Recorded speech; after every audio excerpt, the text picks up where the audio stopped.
ETF milik BlackRock kembali menyetorkan 3.061 Bitcoin dan 35.642 Ethereum ke Coinbase Prime.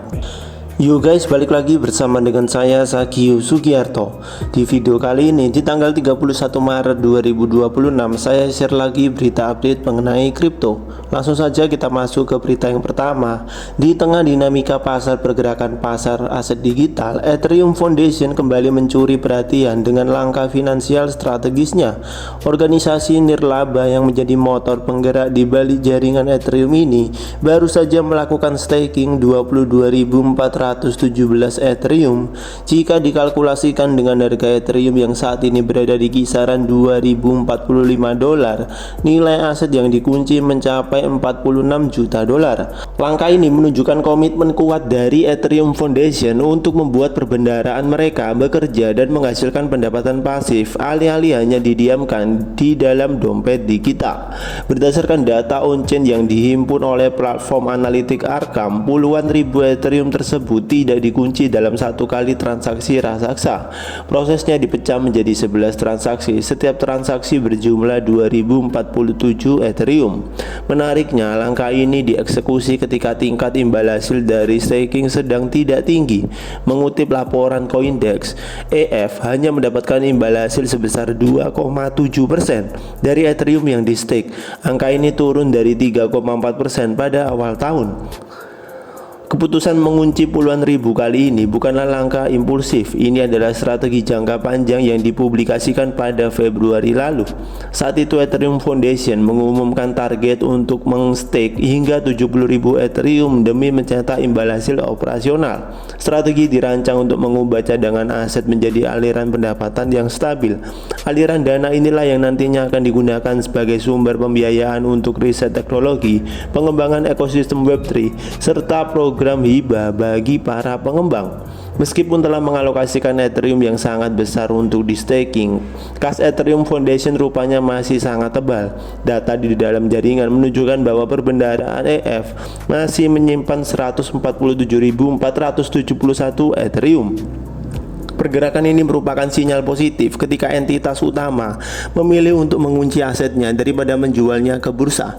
Hal ini tidak hanya mengurangi potensi tekanan jual, tetapi mencerminkan kepercayaan penuh terhadap keamanan dan masa depan jaringan Ethereum.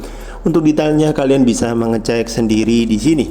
Ya oke, kemudian kita lanjut ke berita yang kedua. Selama 2 minggu terakhir, El Salvador tidak melakukan aktivitas pembelian Bitcoin (DCA). Untuk detailnya kalian bisa mengecek sendiri di sini. Ya oke, kemudian kita lanjut ke berita yang ketiga. Michael Saylor dari MicroStrategy melalui STRC diperkirakan akan mengakumulasi 28 Bitcoin hari ini. Untuk detailnya kalian bisa mengecek sendiri tweet dari strc.live di sini. Ya oke, kemudian kita lanjut ke berita yang keempat. ETF milik BlackRock kembali menyetorkan 3.061 Bitcoin dan 35.642 Ethereum ke Coinbase Prime. Untuk detailnya kalian bisa mengecek sendiri di bawah sini. Ya oke, kemudian kita lanjut ke berita yang terakhir. Proyek kripto kontroversial besutan bos OpenAI Sam Altman-Ward kembali menjadi sorotan tajam di pasar. Di tengah anjloknya harga token WLD hingga menyentuh titik terendah sepanjang masa all-time low, Ward Foundation justru dilaporkan menjual token WLD senilai $65 juta melalui skema over the counter OTC. Langkah ini sontak memicu beragam spekulasi di kalangan komunitas kripto, terutama mengingat tekanan jual yang terus membayangi proyek pemindai bola mata ini. Berdasarkan pengumuman resminya, World Foundation telah menyelesaikan penjualan token kepada 4 pihak pembeli institusional dengan transaksi pertama diselesaikan pada 20 Maret. Penjualan dieksekusi pada harga rata-rata $0,27 per token, yang mengindikasikan bahwa ada sekitar 239 juta token WLD yang berpindah tangan. World Foundation mengungkap bahwa dana hasil penjualan akan digunakan untuk membiayai operasi inti proyek, riset, dan pengembangan. produksi ORB, hingga ekspansi ekosistem secara global. Dari total penjualan tersebut, token senilai 25 juta dolar akan dikunci lockup selama 6 bulan, sementara sisanya langsung berstatus liquid dan bisa diperdagangkan.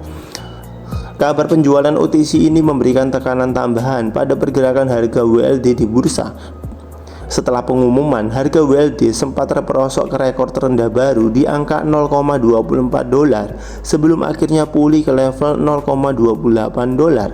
Angka ini menjadi pemandangan yang memprihatinkan jika dibandingkan dengan masa kejayaannya. Saat ini nilai token WLD anjlok 97% dari harga tertingginya all time high di angka 11,82 dolar yang dicetak pada bulan Maret 2024 lalu. Penjualan terbaru ini juga menunjukkan penurunan valuasi yang sangat drastis jika ditarik mundur ke belakang. Sebagai perbandingan, pada Mei tahun lalu, World berhasil mengumpulkan dana 135 juta dolar dengan valuasi harga sekitar 1,13 dolar per token dari deretan investor raksasa.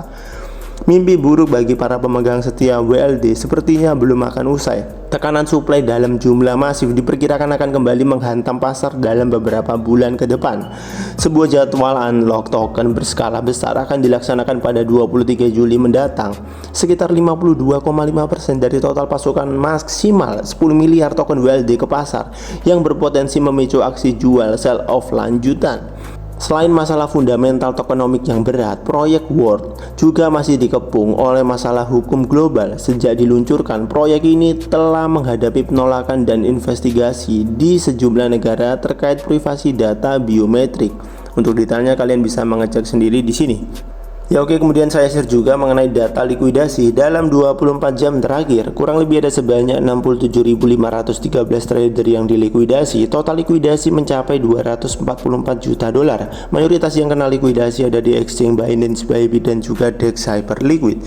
Seperti biasa, saya mengingatkan kepada kalian semua, jika kalian tidak mengerti bagaimana cara untuk menganalisa market kripto dengan menggunakan grafik, lebih baik kalian belajar dulu.